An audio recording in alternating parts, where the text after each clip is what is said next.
రాష్ట్ర ప్రభుత్వాల పిలుపు మేరకు యోగాంధ్రకు అర్థం చెప్పారు సింహాచల దేవస్థానం వైదికులు, అధికారులు, ఉద్యోగులు.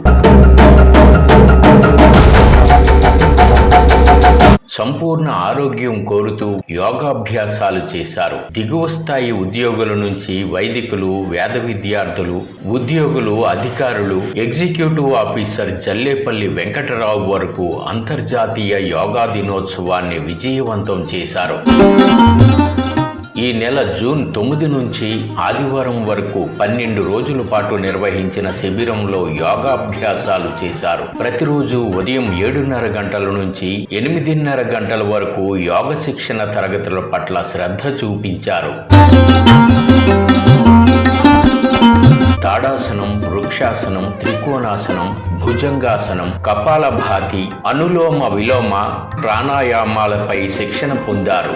యోగాచార్యులు జి వెంకటరమణ, యోగ శిక్షకులు శ్రీదేవి యోగ శిబిరాన్ని విజయవంతం చేశారు. వేద విద్యార్థులు ప్రదర్శించిన సూర్యరథం ప్రదర్శన విశేషంగా ఆకర్షించింది. ఇలా యోగ శిబిరం సింహాచల దేవస్థానంలో అన్ని వర్గాల వారిని ఉత్సాహపరిచింది. పెద్ద సంఖ్యలో భక్తులు కూడా ఈ శిబిరంలో పాల్గొని మంచి అనుభూతిని పొందారు.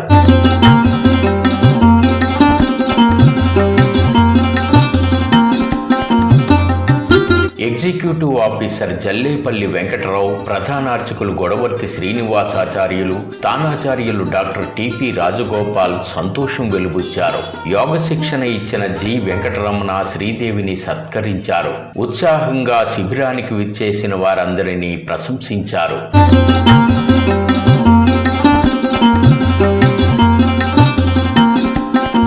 యోగాభ్యాసాలకు ప్రోత్సహించిన ఎగ్జిక్యూటివ్ ఆఫీసర్ జల్లేపల్లి వెంకటరావును స్థానాచార్యులు డాక్టర్ టిపి రాజగోపాల్ సత్కరించారు. ప్రధానార్చకులు గొడవర్తి శ్రీనివాసాచార్యులు వారు వేద ఆశీస్సులు అందించారు.